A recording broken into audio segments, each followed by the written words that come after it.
Welcome to the Game Audio Resource WiseCube 2019 Audio Implementation Guide series.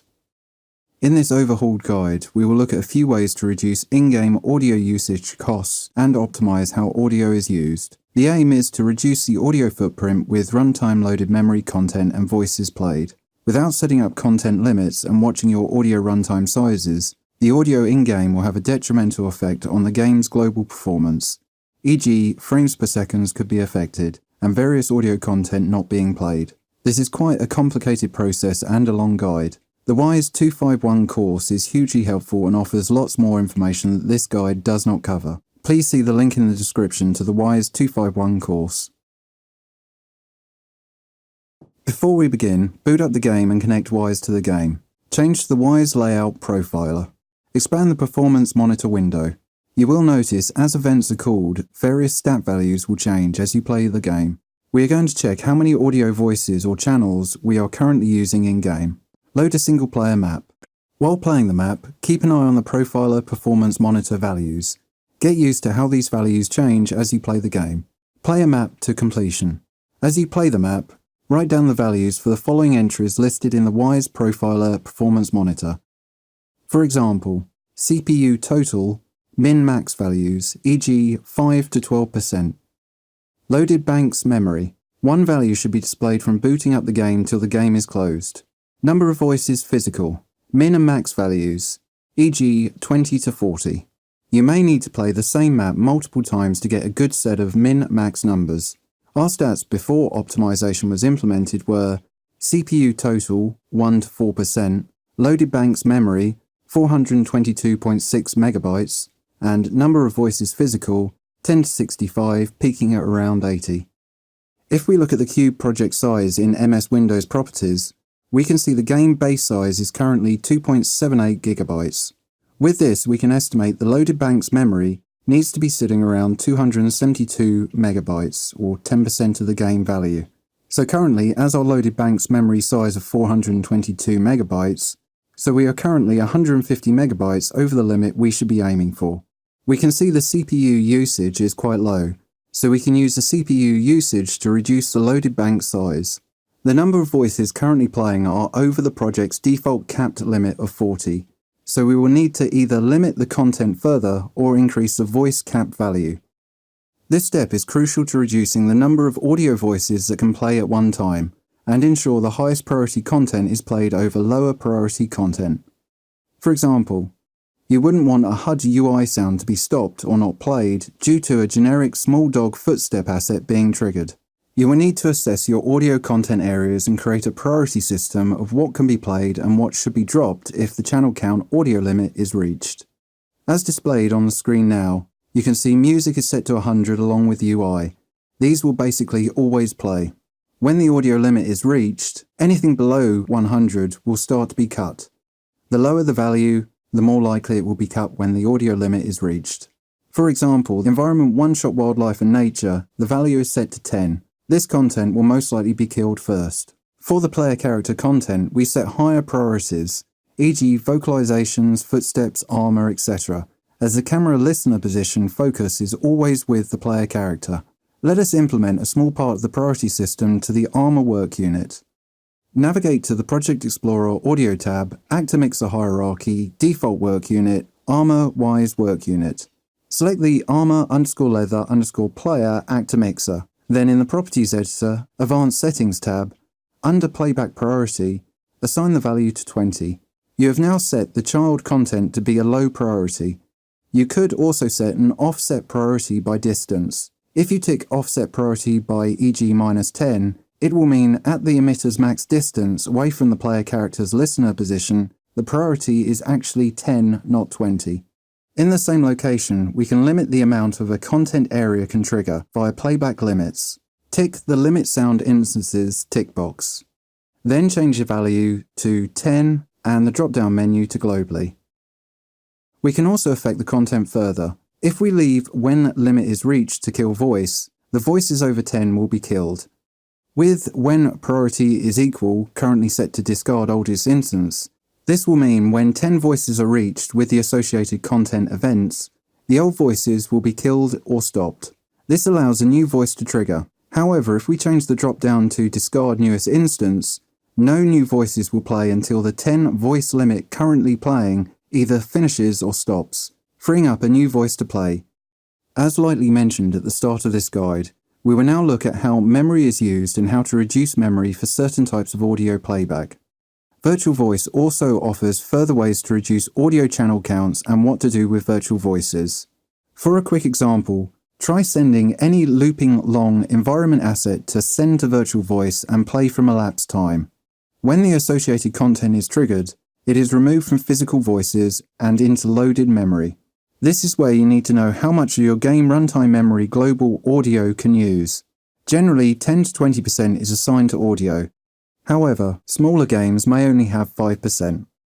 On smaller projects, the team may not know how much runtime memory audio can use, as they may not be tracking all game area content individually. However, Wwise gives us a target we can aim for in the profiler layout performance monitor lists via the loaded bank memory value. This is the total amount of audio content sent to memory when the game is loaded. If the total game project size you are working on is 2 GB, you can roughly estimate the audio memory size needs to be around 200 MB. In the performance monitor list is another handy value to keep an eye on called CPU-total. This shows how much audio memory is being used on the assigned CPU thread.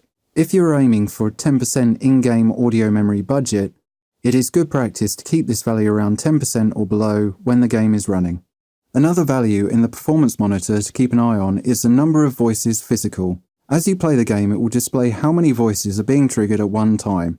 If you have set your project PC platform to e.g. 128 voices and 150 voices are being triggered, then Wwise will start to kill new events called that have a lower priority value. If no priority system is set up in Wwise, any new events called will then not play. This means a gunshot may not be played, but a footstep would. If the voice count drops back to under 120, the killed voices will then start to re-trigger again. This is probably one of the biggest degrading issues heard in most showreels of the Cube demo. Let us adjust the amount of audio voices that can be played at one time. In the Wwise Project toolbar, select Project, then Project Settings. In the Project Settings window Generals tab, change the max voice instances to 128 for Mac and PC. This enables the game to play up to 128 individual voices at any given time. Once you have implemented a priority system across the entire project, save your Wwise project updates and generate the sound banks. Wwise allows us to play any audio asset at different conversion quality settings. This allows us to reduce our runtime memory costs or increase CPU audio thread usage at the cost of asset playback quality. Which audio format you use also affects if audio CPU thread percentage and loaded bank memory is increased or decreased. Setting up conversions correctly and well balanced across the Wwise project will hugely help global game FPS at runtime. Also, it will help audio to stay within global project audio usage limits. The following steps will set up 3 conversion settings so that you can assign them globally across your Wwise project's audio content. Navigate to the Project Explorer Share Sets tab, Conversion Settings. Copy and paste the default conversion settings 3 times so that you have 3 new conversions. CMV_1_Vorbis_high, CMV_2_Vorbis_low, and CMV_3_PCM_low. Double-click the CMV_1_Vorbis_high conversion to open the Conversion Settings editor. Then in the Conversion Settings editor window, add the following settings for Mac and Windows. Change the sample rate to 48,000. Change the format to Vorbis. Then change the quality setting to 5. Double-click the CMV_2_Vorbis_low conversions to open the Conversion Settings window. Then add the following settings for Mac and Windows. Change the sample rate to 44,100. Change the format to Vorbis. Then change the quality setting to 1. Double-click the CMV_3_PCM_low conversions to open the Conversion Settings editor window. Then add the following settings for Mac and PC. Change the sample rate to 32,000. Change the format to PCM. Then note, PCM format does not allow for quality settings, so it is based on the sample rate value. Close the Conversion Setting Editor window. Navigate to the Audio tab, Actor Mixer Hierarchy, default work unit, armor work unit. Select the armor_leather_player_movement switch container. Play the assets so you can hear the detail of the assets. Then in the Properties Editor Conversions tab, Conversion Settings, tick Override Parent. Then assign the CMV_3_PCM_low conversion settings. Save your Wwise project updates and generate the sound bank so the conversion can be added. Now play the asset again. If you do not notice an audible difference, then leave the assigned conversion settings. If you notice the audio quality has degraded, try assigning a different conversion setting. Once you are happy with your conversion settings added, go through all actor mixers and in some cases child containers, adding a conversion setting most fitting for the content type. Reminder: to test how the new conversion setting sounds on the new content, apply the conversion settings, then generate the sound banks. This allows you to test how the content sounds with the conversion settings assigned. Ensure you have the Transport Control Original button turned off. Before you progress on to the final step, ensure you have completed all the above steps in this guide before progressing to the final testing step. Also ensure you have generated the sound banks. Finally, we test our updates in-game. Boot up the game and connect Wwise to the game. Change to the Wwise layout profiler. Change to a single player map. As you play the map, keep an eye on the physical number of voices used, the percentage of CPU total, and the loaded bank's memory stats. Also listen to the overall soundscape. Are there any standout moments where audio may be cut off, not playing, or assets sounding low quality? If so, use this guide to address any issues heard.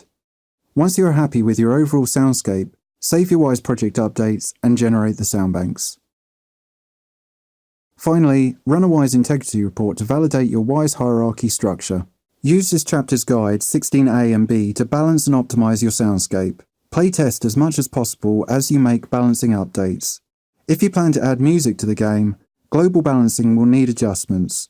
When music is playing, you will find certain content will not stand out as well compared to when music is not playing.